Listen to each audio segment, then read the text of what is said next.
આજે આપણે ધોરણ 10 નું પ્રકરણ 15 આપણું પર્યાવરણ એ ભણવાનું છે। આમ તો પર્યાવરણ શબ્દ થી લગભગ બધા પરિચિત જ હશો, પણ છતાં પર્યાવરણનો અર્થ કે પરી એટલે આજુબાજુ,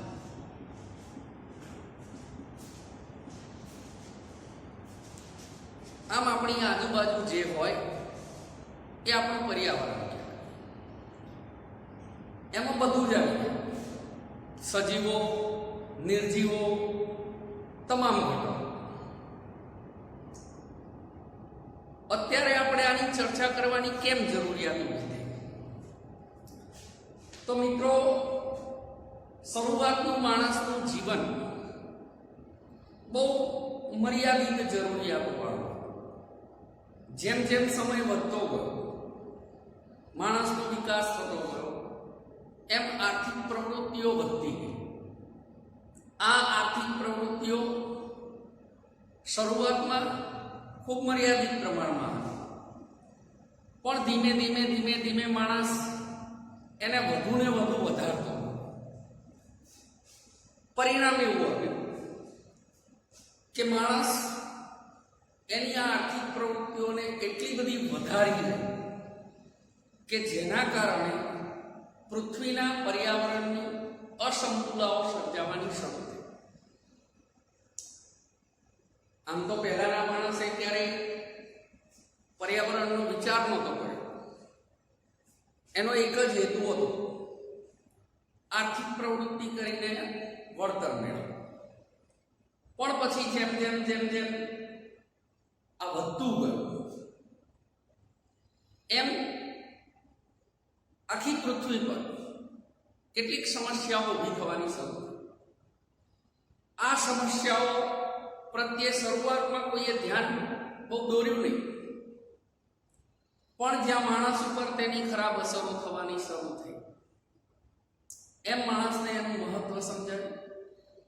અત્યારે આપણે જોઈએ છીએ કેટલી વૈશ્વિક એવી મીટિંગો થાય છે, ચર્ચાઓ થાય છે કે જેની અંદર આ બાબતને ગંભીરતાપૂર્વક વિચારવામાં આવે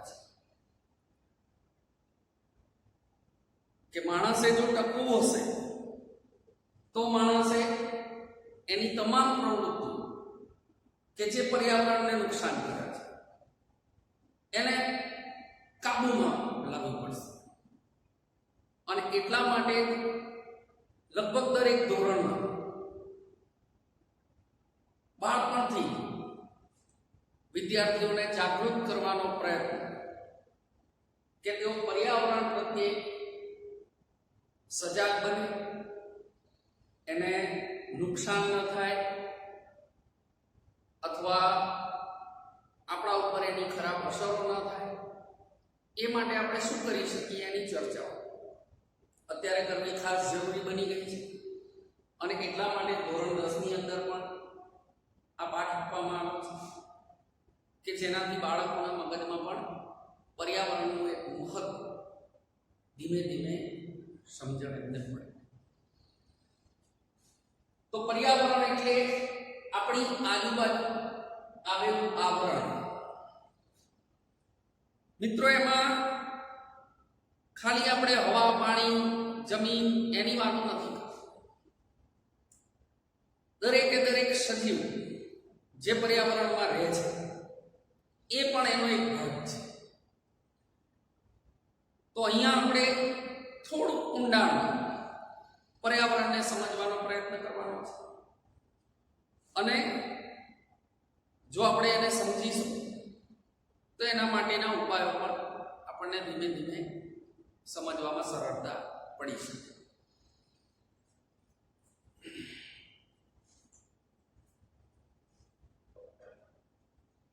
તો પર્યાવરણને સમજવા માટે સૌથી પહેલું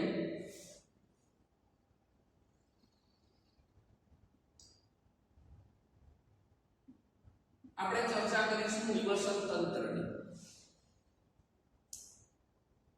આ નિવસન તંત્ર એટલે કોઈ ચોક્કસ પ્રદેશ અથવા વિસ્તાર અથવા સ્થળ એવું આપણે ગણી શકીએ. મિત્રો, સજીવો અને નિર્જીવ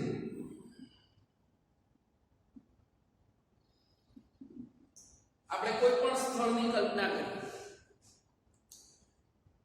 તો એની સાથે જોડાયેલા ઘટકો સજીવો પણ હોય છે અને નિર્જીવો પણ હોય છે. આ સજીવો અને નિર્જીવો સતત એકબીજાની સાથે પરસ્પર આંતરક્રિયાઓ કરે છે અને આંતરક્રિયાઓ દ્વારા જે એક તંત્ર રચે છે એ તંત્ર એટલે નિવસન તંત્ર. બરાબર? તો નિવસન તંત્રના પ્રકાર.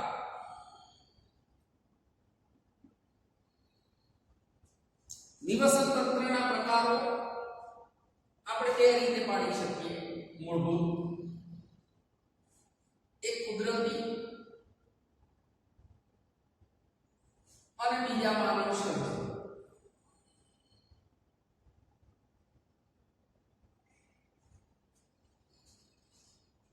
હા, કેટલાક નિવસન તંત્ર કુદરતી હોય છે તો કેટલાક માનવ સર્જિત હોય છે.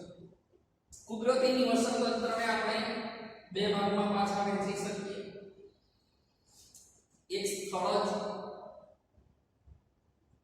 અને બીજા જળજ. સ્થળજ નિવસન તંત્ર કે જેમાં આપણે જંગલ નું નિવસન તંત્ર, રણનું નિવસન તંત્ર, તૃણભૂમિનું નિવસન તંત્ર, ઘણા બધા ઉદાહરણ આપી શકે. તો એવી જ રીતે જલજ નિવસન તંત્રમાં તળાવનું નિવસન તંત્ર, સમુદ્રનું નિવસન તંત્ર, નદીનું નિવસન તંત્ર, સરોવરનું નિવસન તંત્ર, ઝરણાનું નિવસન તંત્ર, ખાબોચિયાનું નિવસન તંત્ર, એમ ઘણા બધા પ્રકારો એમાં પણ આપણે કહી શકીએ.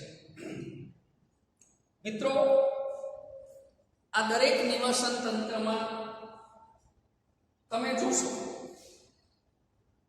કે અનેક પ્રકારના પ્રાણીઓ, વનસ્પતિઓ, સૂક્ષ્મજીવો આ બધા રહેતા હોય છે. તો એ જ રીતે ત્યાં જમીન, આબોહવા, તાપમાન, પવન, વરસાદ, ખનિજ દ્રવ્યો આ બધા પણ ચોક્કસ પ્રકારના હોય છે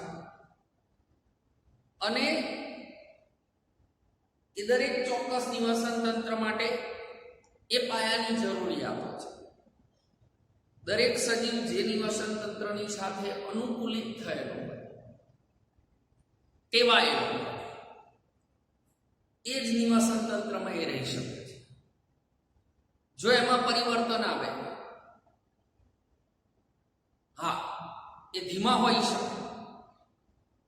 જો ધીમું પરિવર્તન હશે તો એ સજીવો પણ એની સાથે ધીમે ધીમે ધીમે ધીમે અનુકૂલિત થઈ જશે. પણ જો પરિવર્તન એકદમ ઝડપી હશે તો ઘણા બધા સજીવો એની સાથે તાલમેલ નહીં જાળવી શકે અને આવા ઝડપી પરિવર્તન એ સજીવના અસ્તિત્વને ટકાવી રાખવા માટે એક ગંભીર સમસ્યા ઊભી કરશે.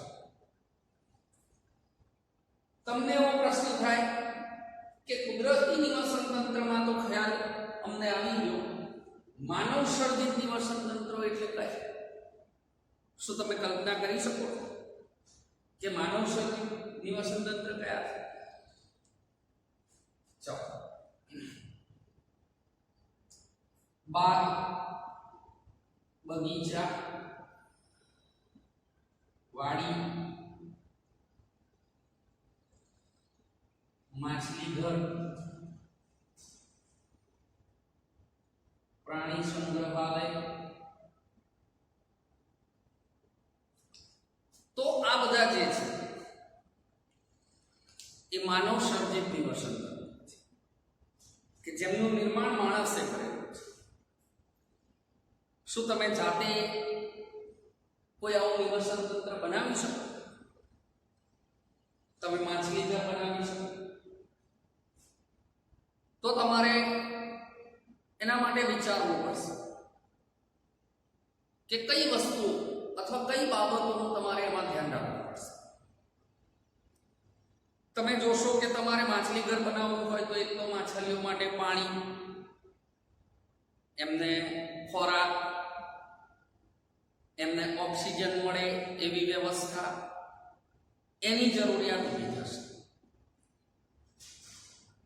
ઓક્સિજન મળે એ માટે તમે પંપ જે આવતા હોય છે, માછલી ઘર જોયા હશે તમે, એની વ્યવસ્થા કરી શકો. તમે એમને ચોક્કસ સમયે ભોજન ખોરાક આપી શકો.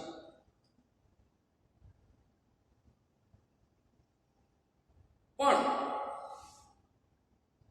તમે એનાથી થોડું આગળ વિચારો એવું પણ કરી શકો કે એની અંદર કેટલીક વનસ્પતિઓ, એ વનસ્પતિને ખાનારા અમુક નાના નાના કીટકો, પ્લાવકો અને એમના પર આધારિત માછલીઓ, બીજા પ્રાણીઓ, જો આ બધાની વ્યવસ્થા કરો તો તમારે ઓક્સિજન કે પાણી અલગથી આપવાની જરૂરિયાત રહેતી નથી. કેમ કે હવે એવું નિવાસન તંત્ર બને છે જે સ્વયં નિર્વાહી છે. એનું સંચાલન સ્વયં થાય છે. એનું આપણે નિયંત્રણ કરવાની જરૂર પડતી નથી. એ આપોઆપ નિયંત્રિત થાય છે કુદરતી ક્રમ મુજબ. ખ્યાલ આવે છે? પણ જો એની અંદર કોઈ ખલેલ પહોંચે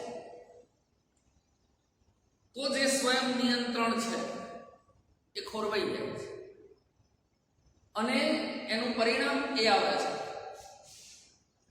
કે એમાંથી સજીવોની સાંકળ જે છે એકબીજા સાથે સંકળાવાની એ તૂટી જાય છે અને પરિણામે એવું થાય છે કે આખા નિવસન તંત્ર માટે એક ગંભીર ખતરો સર્જાય છે.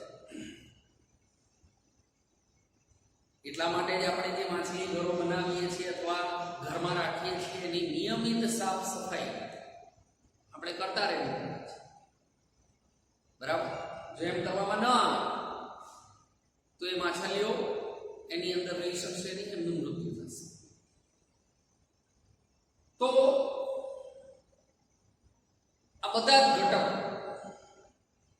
સજીવો હોય કે નિર્જીવો, સતત એમની વચ્ચે આવી આંતરક્રિયાઓ થવી જરૂરી છે. આ આંતરક્રિયાઓ નિવાસન તંત્રના સંતુલનને જાળવી રાખે છે અને એ સંતુલન જ નિવાસન તંત્રનું અસ્તિત્વ ટકાવી રાખે છે. બરાબર છે? તો હવે આપણે ચર્ચા કરીશું નિવાસન તંત્રના ઘટકો.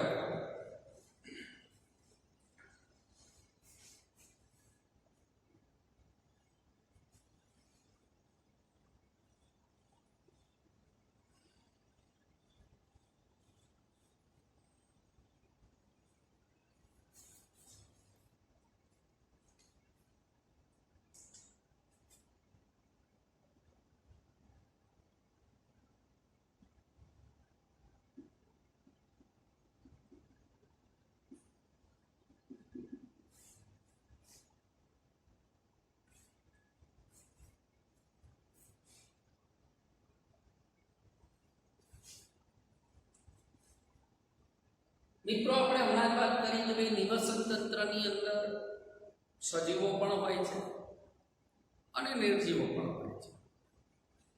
આ સજીવો એટલે નિવાસન તંત્રના જૈવિક ઘટકો. અને નિર્જીવો એટલે નિવસન તંત્રના અજૈવિક ઘટકો.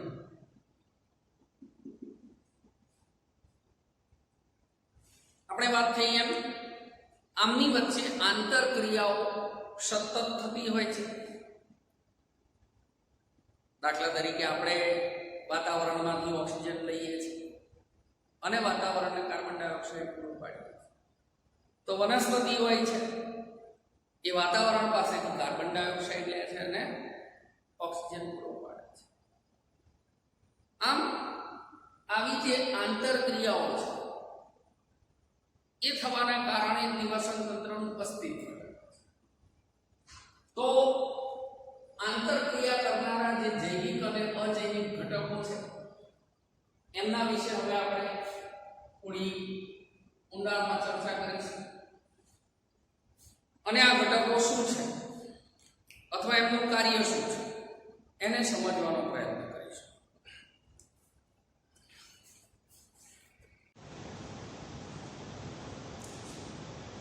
તો આપણે વાત કરીશું સૌપ્રથમ નિવસન તંત્રના ઘટકોમાં જૈવિક ઘટકો. આ જૈવિક ઘટકોને ખાસ 3 ભાગમાં વહેંચી છે. એક ઉત્પાદકો, બીજા ઉપભોગીઓ અથવા ઉપભોક્તાઓ, ત્રીજા વિઘટકો.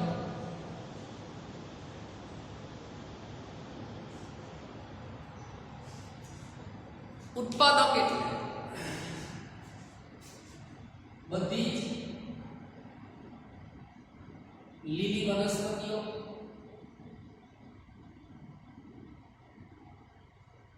લીલ અને કેટલાક સ્વાવલંબી બેક્ટેરિયા.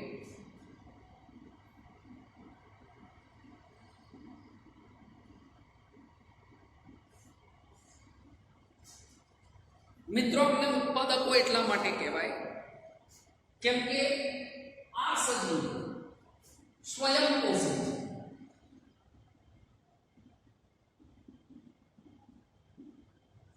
એટલે કે પોતાનું પોષણ જાતે મેળવે છે. ક્લોરોફિલ નામનું રંજક દ્રવ્ય ધરાવતા હોવાથી સૂર્યપ્રકાશની મદદથી અકાર્બનિક ઘટક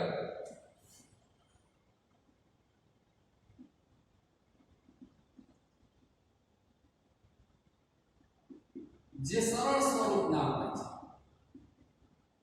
છે એનો ઉપયોગ કરીને કાર્બનિક ઘટકોમાં તેઓ એનું રૂપાંતર કરે છે.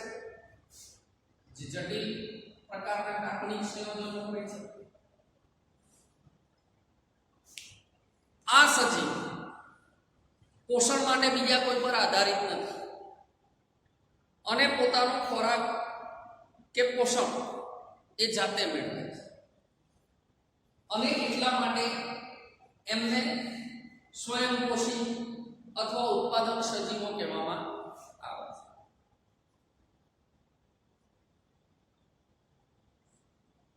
ઉપભોગીઓ એટલે એવા પ્રાણીઓ અથવા એવા સજીવો જે પ્રત્યક્ષ અથવા પરોક્ષ રીતે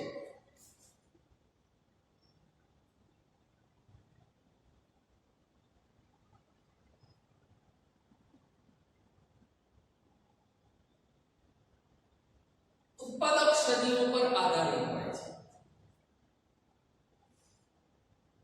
આપણે એમ કહીએ કે ભાઈ સિંહ કે વાઘ એ વનસ્પતિને ખાતા નથી, પણ સિંહ અને વાઘ જેમને ખાય છે એ પ્રાણીઓ તો વનસ્પતિ પર આધારિત છે. એટલે જો વનસ્પતિ જ ના હોય તો સિંહ અને વાઘ પણ ના હોય. તો એવું જરૂરી નથી કે દરેક સજીવ પ્રત્યક્ષ રીતે જેમના પર આધારિત હોય, ઘણી વખત પરોક્ષ રીતે પણ આધારિત હોઈ શકે છે, પણ એવા તમામ પ્રાણીઓ કે જે પ્રત્યક્ષ અથવા પરોક્ષ રીતે ઉત્પાદકો પર આધારિત છે,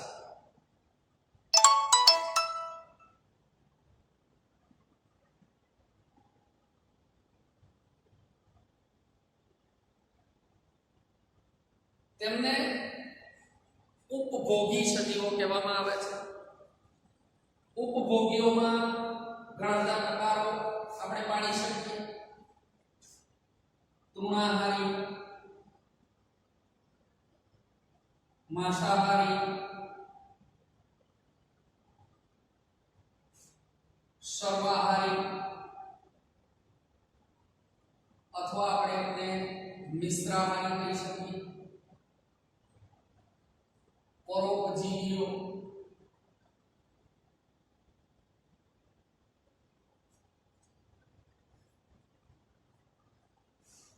આ બધા પ્રત્યક્ષ અથવા પરોક્ષ રીતે ઉત્પાદક સજીવોએ તૈયાર કરેલા જટિલ કાર્બનિક ઘટકો પોતે મેળવીને પોતાનું પોષણ મેળવે છે. ત્યાર પછી ત્રીજા ક્રમે આવે છે વિઘટક સજીવો. વિઘટક સજીવો તરીકે વિવિધ પ્રકારની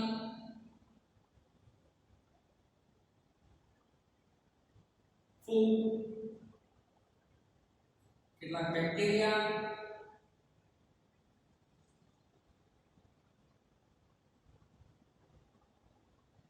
જેવા સજીવોનો ઉપયોગ થાય છે. આપણે તેમને મૃતોપજીવી પણ કહી શકીએ. આ સજીવો ખાસ કાર્ય શું કરે? જે જટિલ કાર્બનિક ઘટકો બનેલા છે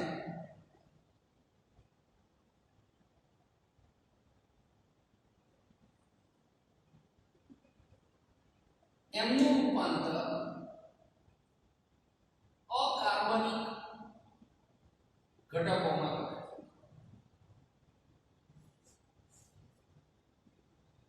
તો અહીંયા એક ચક્ર તમે કલ્પી શકો કે વિઘટકો જે આવા સરળ અકાર્બનિક પદાર્થો ઉત્પન્ન કરે છે, એ જ સરળ અકાર્બનિક પદાર્થોનો ઉત્પાદક સજીવો ફરીથી ઉપયોગ કરે છે અને આવા સરળ અકાર્બનિક પદાર્થોમાંથી એ જટિલ કાર્બનિક ઘટકો બને છે. તો આ એક ચક્ર છે. પાણી, ખનિજ દ્રવ્યો, કાર્બન ડાયોક્સાઇડ એ આવા અકાર્બનિક ઘટકો અથવા પદાર્થો છે. આવા અકાર્બનિક ઘટકો નો ઉપયોગ ઉત્પાદક સજીવો કરે છે. પ્રકાશ સંશ્લેષણ નામની પ્રક્રિયા કરે છે. એ પ્રકાશ સંશ્લેષણ નામની પ્રક્રિયામાં ગ્લુકોઝ, કાર્બોદિત, સ્ટાર્ચ આપણે જેને કહીએ છીએ, જેવા પદાર્થોનું નિર્માણ કરે છે જે જટિલ કાર્બનિક સંયોજનો છે. તમે કલ્પના કરો, કોઈ પ્રાણી મરી જાય અને એનો મૃતદેહ શું થશે? આપણે એમ કહીશું કે ભાઈ એ સડી જશે. જે વિઘટન છે એ સજીવનું શરીર એ જટિલ કાર્બનિક સંયોજનો બનેલું છે. આવા વિઘટકો, રૂપાંતરકો, જે કેટલીક ફૂગ અને બેક્ટેરિયા છે,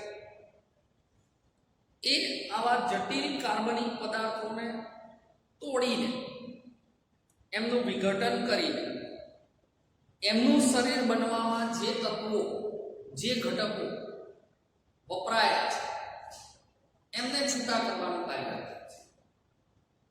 આ છૂટા થયેલા ઘટકો જમીનમાં, પાણીમાં, હવામાં ભળે છે અને એ જ દ્રવ્યો ફરીથી ઉત્પાદક સજીવો ઉપયોગમાં લઈને એમાંથી ફરીથી પાછા જટિલ કાર્બનિક સંયોજનોનું નિર્માણ કરે છે.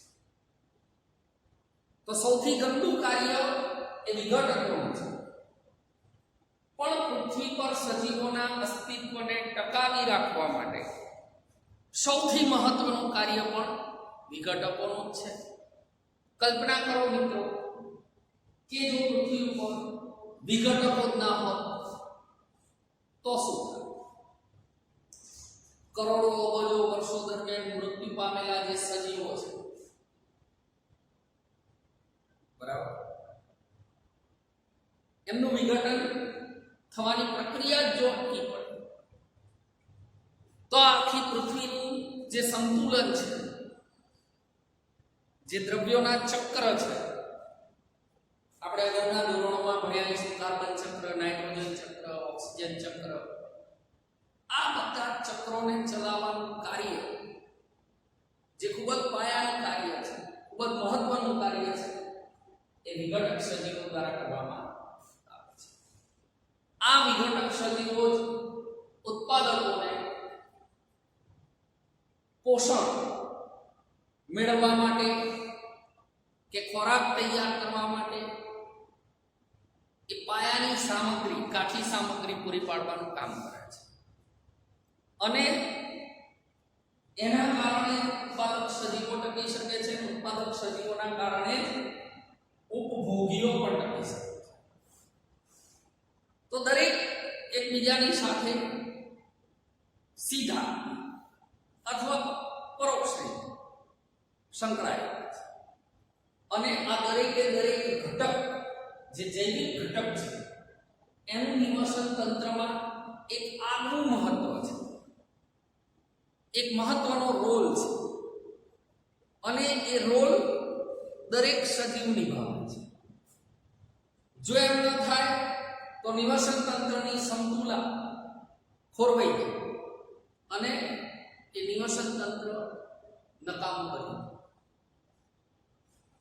આવી જ રીતે નિવસન તંત્રના અજૈવિક ઘટકો જેમાં ભૂમિ, પાણી, હવા, તાપમાન, ભેજનું પ્રમાણ,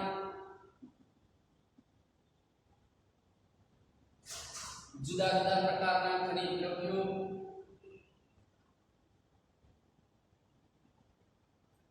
આ બધાને આપણે ગણી શકીએ, જે દરેક સ્થળે એક ચોક્કસ પ્રકારના હોય છે અને એ વિસ્તારના કે એ સ્થળના સજીવો એની સાથે અનુકૂલિત થયેલા હોય છે. તમે જોશો કે ભાઈ જુદા જુદા પ્રદેશની વનસ્પતિઓ, પ્રાણીઓ કેટલા ભિન્ન હોય છે. જેમ કે કાંગારૂ ખાલી ઓસ્ટ્રેલિયામાં જોવા મળે છે. સિંહ આપણા ગુજરાતના ગીર અને આફ્રિકાના કેટલાક પ્રદેશોમાં જોવા મળે છે.